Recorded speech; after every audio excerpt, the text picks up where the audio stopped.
Well, last September, the CEO of Self-Employed Australia, Mr Ken Phillips, wrote to WorkSafe Victoria demanding under the law that they investigate and launch prosecutions over failings in the state's hotel quarantine system, which led to the disastrous second wave in Victoria and more than 800 deaths.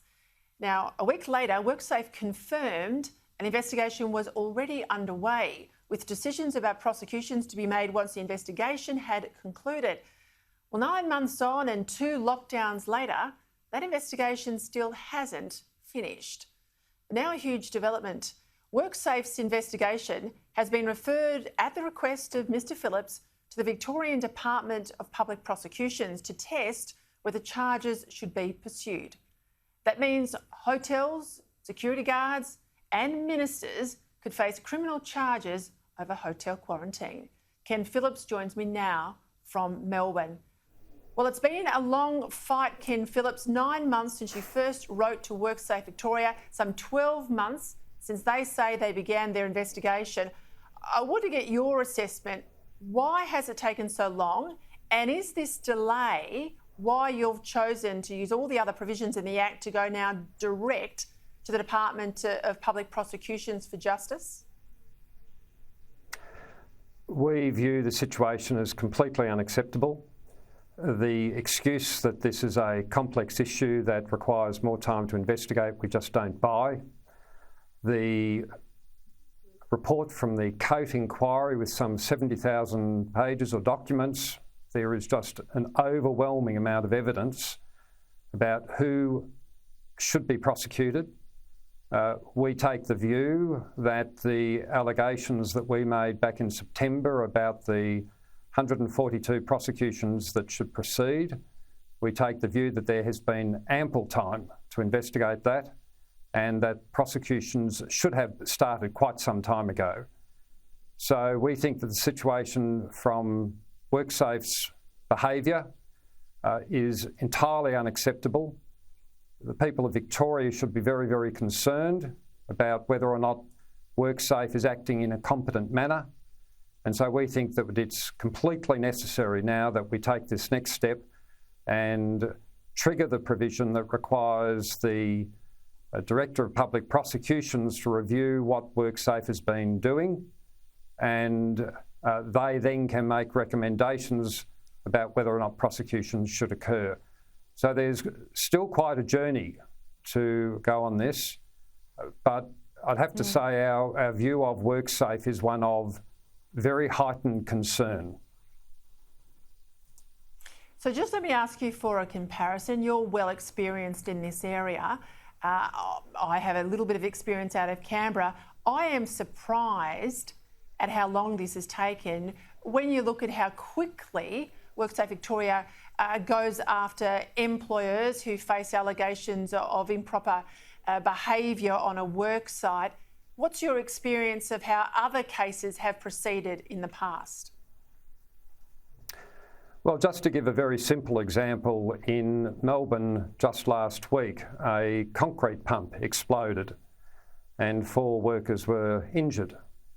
Within hours, according to the press media reports, WorkSafe had begun an investigation, as they should. Now, WorkSafe say that they started the investigation into the hotel quarantine deaths some 3 to 4 months. They're not precise about it, but some 3 to 4 months after the event. So very simply, to wait that long before they admit that they started investigation is really of itself a very, very high concern and raises questions about the operation of WorkSafe, about the integrity of the justice system in Victoria, and everyone should be concerned. And we were certainly very concerned about it. So our view is that this is right out of character of WorkSafe's other behaviours towards other incidents that must raise suspicions. And in our view, they are not behaving and acting in accordance with their obligations under the Act. And it certainly appears now that they must be pushed and forced wherever we can to undertake their obligations and to do the job that they are supposed to do. I think these are questions of integrity in relation to WorkSafe Victoria and the way that this matter has been handled. They are grave questions, and I have to say, in all the issues that I've touched on in the last couple of years, this is the most serious. It goes to the heart of the justice system in Victoria. Give me a sense, give my viewers a sense of how long prosecutors have, once your letter lands with them, to decide whether or not to bring charges.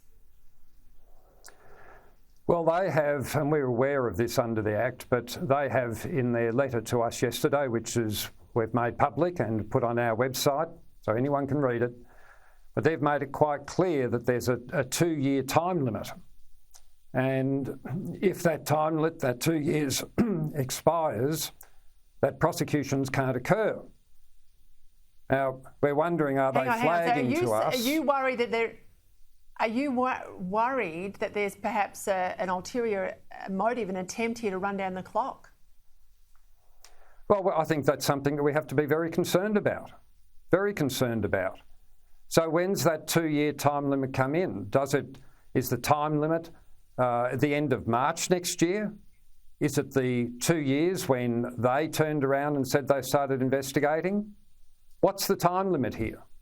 So where's the clock ticking to? And they have not been specific about that. So as we move into this, there are more and more questions being asked all the time. So we have, for example, asked some very straightforward questions again, which we have asked them again yesterday and published on our website.